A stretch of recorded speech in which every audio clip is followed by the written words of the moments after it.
है धातु एवं अधातु। यह बोर्ड एग्जाम के लिए बहुत ही इंपॉर्टेंट चैप्टर है बच्चों। तो वीडियो को लाइक कर दो और चैनल को सब्सक्राइब कर दो, जिससे हर एक नई वीडियो का नोटिफिकेशन सबसे पहले आप तक पहुंचे। चलो बच्चों, हम सब चैप्टर को शुरू करते हैं। सबसे पहले हम समझेंगे बच्चों कि धातु किसे कहते हैं। आई थिंक आपको स्क्रीन बहुत अच्छा दिख रहा होगा, वीडियो की क्वालिटी थोड़ा बढ़ा कर देखें। वह तत्व जिसमें इलेक्ट्रॉन का प्रवाह होता है, वह तत्व जिसमें इलेक्ट्रॉन का प्रवाह होता है, इलेक्ट्रॉन त्याग कर जो क्या हो जाते हैं, धनावेशित हो जाते हैं, धातु कहलाते हैं बच्चों। बहुत ही गजब की परिभाषा है और बहुत छोटा है और याद कर ले जाएंगे।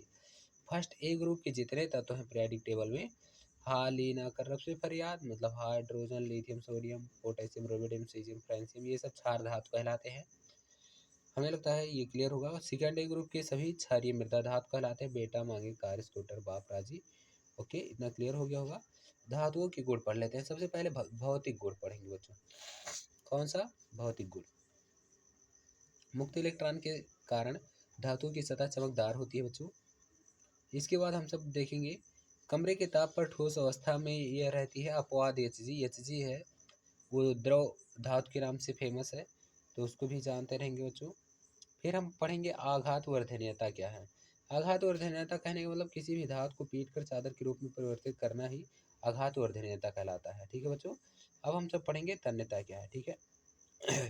धातु के बीच तार के मतलब धार को खींच कर, बीच नहीं खींच कर तार के रूप में परिवर्तित करना ही क्या कहलाता है? तन्यता कहलाता है। ठीक है बच्चों।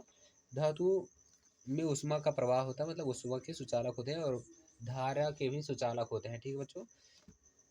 रासायनिक गुण पढ़ेंगे तो सबसे पहले आपको पढ़ेंगे ऑक्सीजन के साथ क्रिया। ऑक्सीजन के साथ कहने का मतलब कोई भी धातु ऑक्सीजन से क्रिया करता है, धातु ऑक्साइड मतलब मेटल ऑक्सीजन से क्रिया करेगा तो MO2 बनाएगा, MO2 बनाएगा। क्या बच्चे बनाएगा बच्चों? MO2 बनाएगा। आई थिंक क्लियर होगा। कॉपर अगर ऑक्सीजन से करता है तो कॉपर ऑक्साइड बनाता है। इसी प्रकार बच्चों अगर एल्युमिनियम ऑक्सीजन से क्रिया करता है, एल्युमिनियम ऑक्साइड बनाता है। मैग्नीशियम अगर ऑक्सीजन से क्रिया करेगा तो मैग्नीशियम ऑक्साइड बनाएगा। उभयधर्मी ऑक्साइड किसे कहते हैं? वह धातु ऑक्साइड जो अम्ल तथा क्षार दोनों से क्रिया करते हैं, लवण तथा जल बनाते हैं। ठीक है बच्चों। अब याद रखना Al2O3 6HCl से क्रिया करेगा तो 2AlCl3। अच्छा बच्चों, क्लोरीन की संख्या यहाँ 6 है, हाइड्रोजन की संख्या 6 है। ठीक है, तो देखो 2 तिहाई कितना हुआ? 6। अल्मोनियम 2 था तो 2 है। इतना क्लियर हो गया होगा आपको। मुख्य उत्पाद इसी को कहेंगे। फिर Al2O3 NaOH से क्रिया करेंगे 2NaLO2, जिसे सोडियम एल्मोनेट कहेंगे। आई थिंक क्लियर होगा। ये बहुत ही इंपॉर्टेंट है बच्चों। जल से क्रिया करेगा कोई भी धातु, अगर जल से क्रिया करता है धातु ऑक्साइड और हाइड्रोजन बनाता है। अगर आपको लगता है धातु ऑक्साइड जल से क्रिया करेगा, धातु हाइड्रोक्साइड बनाएगा। इतना आपको क्लियर हो गया होगा बच्चों। चलते हैं समस्त रासायनिक अभिक्रिया को बच्चों। अगर आप एक पेज में थोड़ा सा याद करना चाहते हैं तो ये देखो बच्चों। सबसे पहले हम इसमें अब समझेंगे। ठीक है, क्या करते हैं बच्चों? अगर ध्यान से देखेंगे, देखो अगर धातु को ठंडे जल के साथ क्रिया कराते हैं तो ये सब क्रियाशील होते हैं। ठीक है। धातुओं में गर्म जल के साथ मैग्नीशियम क्रियाशील होता है। धातुओं में केवल भाप के साथ एल्युमिनियम, आयरन और जिंक क्रियाशील होते हैं। धातु में जल के साथ लेड, कॉपर, ये सब कोई रिएक्शन नहीं प्रदर्शित करते हैं। धातु में कैल्शियम, मैग्नीशियम जल के साथ क्रिया करने पर तैरने लगते हैं। ठीक है। H2 गैस धातु के ऊपर चिपक जाती है। कहने का मतलब जंग की प्रक्रिया जिसे कहते हैं, एक परत जम जाती है। ठीक है। एग्जाम्पल की बात की जाए तो बच्चों सोडियम जो है वो H2 से क्रिया करेगा। ठीक है। और 2NaOH और हाइड्रोजन गैस, इसी प्रकार से सभी क्रिया करके और वही बनाएंगे। ठीक है बच्चों। तनु अब फिर हम सब आगे थोड़ा सा चलते हैं और पढ़ते हैं। धातु की तन अम्लों के साथ क्रिया। अगर धातु की तन अम्लों के साथ क्रिया कराया जाएगा बच्चों तो क्या मिलेगा? धातु तन अम्ल क्रिया कराएंगे, लवण और हाइड्रोजन गैस बनेगा। हमें लगता है कि आप देख पा रहे होंगे, बहुत ही अच्छा रिएक्शन है। Fe2HCl, FeCl2 plus H2 gas निकल गया। इसी प्रकार से और भी रिएक्शन कंप्लीट कर लेंगे आप सब लिख करके। फिर सक्रियता श्रेणी या समजातीय श्रेणी किसे कहते हैं, यही याद करना है। ये बोर्ड एग्जाम के लिए बहुत ज़्यादा इंपॉर्टेंट है बच्चों। ठीक है। अब देखो, वह सूची जिसमें क्रियाशीलता के आधार पर धातुओं को अवरोही क्रम में व्यवस्थित किया जाता है, सक्रियता श्रेणी कहलाता है। इसमें कौन सा आता है? Potassium, sodium, calcium, magnesium, aluminium, zinc, iron, lead, hydrogen, copper, Hg, mercury मतलब Ag, सिल्वर और गोल्ड, यही सब पाए जाते हैं बच्चों। हाइड्रोजन के ऊपर मतलब कि ये सभी अगर किसी अम्ल से क्रिया करेंगे तो हाइड्रोजन गैस देंगे बच्चों। और बाकी जो तत्व हैं ये देखो अधिक क्रियाशील लिखा हुआ है, ठीक है बच्चों। और इसके नीचे कम क्रियाशील।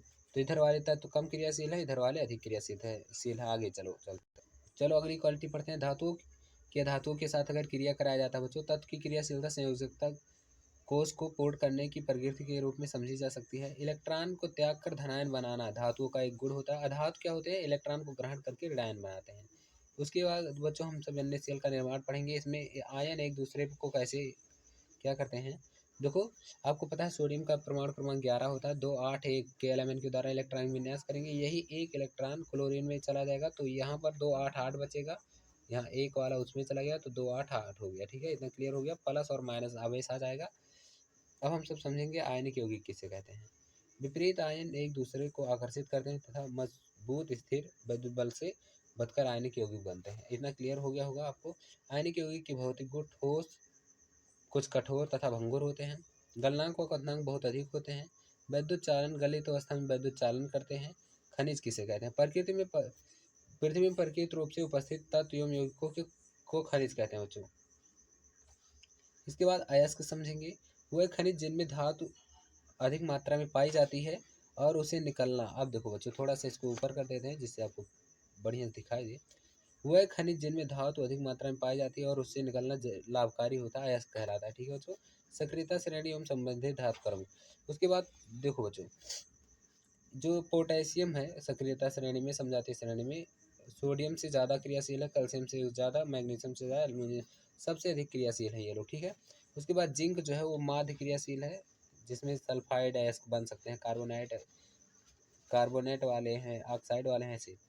जो आपका सिल्वर और गोल्ड है ये सबसे कम क्रियाशील है स्वतंत्र रूप में क्योंकि पाए जाते हैं। ठीक है बच्चों, ये आपको क्लियर होगा। इसके बाद हम सब पढ़ेंगे धातुओं का निष्कर्षण। धातुओं का निष्कर्षण के 3 माध्यम यहाँ पर हम देख रहे हैं।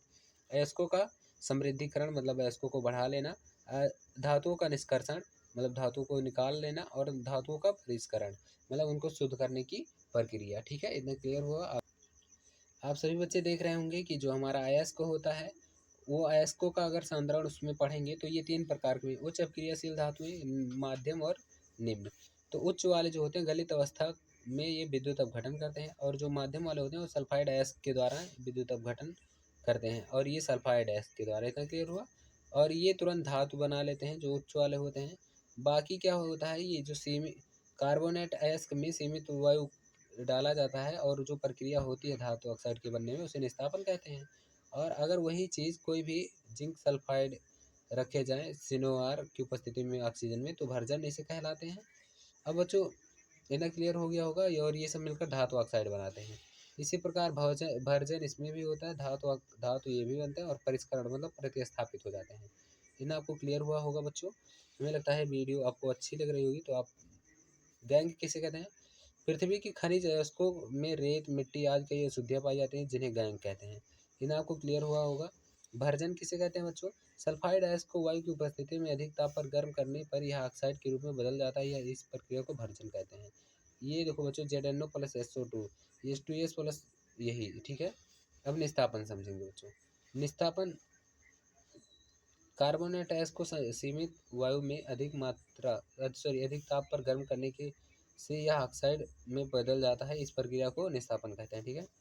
ZnCO3 अगर ताप लगाते हैं ZnOCO2 में बदल जाएगा। अपचयन क्या है? धातु ऑक्साइड से कार्बन जैसे अपचय का उपयोग कर धातु की प्राप्ति की जा सकती है ZnO, और अगर इसी में कार्बन से मतलब जोड़ करवा दिए तो CO बन गया और Zn बन गया। इतना क्लियर हुआ होगा बच्चों। आगे चलते बच्चों पढ़ेंगे धातुओं की अधातुओं के साथ क्रिया। तत्वों की क्रियाशीलता संयोजकता को पूर्ण करने की प्रक्रिया के रूप में समझी जाती है। हमने कहा धातु अगर इलेक्ट्रॉन त्यागते हैं तो धनायन बनाएंगे, अधातु इलेक्ट्रॉन ग्रहण करेंगे ऋणायन बनाएंगे। आपको ये सब क्लियर हुआ होगा बच्चों। अब जैसे कहने का NaCl ये सब देख चुके हैं। इसके आगे हम सब पढ़ रहे हैं बच्चों धातुओं का परिष्करण या शुद्धिकरण। धातुओं में अपद्रव को हटाने के लिए सबसे अधिक उपयोगी विधि विद्युत अपघटनी विधि होती है। अब एक कोई विद्युत अपघटनी सेल ले लेंगे जिसमें भरा रहेगा कॉपर SO4 का विलयन, जिसमें टैंक भरा रहेगा, द्रव पदार्थ भी भरा रहेगा, और कैथोड ये है और एनोड ये है। इतना आपको क्लियर हुआ होगा। ठीक है। एनोड पर अशुद्ध तांबा और कैथोड पर शुद्ध तांबा। विलयन जो है बच्चों CuSO4 प्लस इतने से अगर क्रिया कराया जाता है तो भी हो पाएगा। जो विद्युत अपघट से जब विद्युत धारा प्रवाहित की जाती है तब एनोड से अशुद्धियाँ मुक्त खुल जाती हैं। उतनी ही मात्रा में शुद्ध कॉपर विद्युत अपघट से कैथोड से निक्षेपित हो जाते हैं। अविलेय अशुद्धियाँ एनोड तली पर निक्षेपित हो जाए, एनोड पंख कहलाता है। इसी को एनोड पंख भी कहते हैं बच्चों, ठीक है। संक्षारण, धातुएं अपने आसपास अम्ल, आर्द्रता एवं वायु आदि के संपर्क में आने पर संक्षारित हो जाते हैं। धातुओं में जंग लगने की प्रक्रिया भी संक्षारण कहलाती है। 2Ag और SO2, टू AgSO जो भी बनेगा ब्लैक में बनेगा, ठीक है। 2SO2 बनेगा।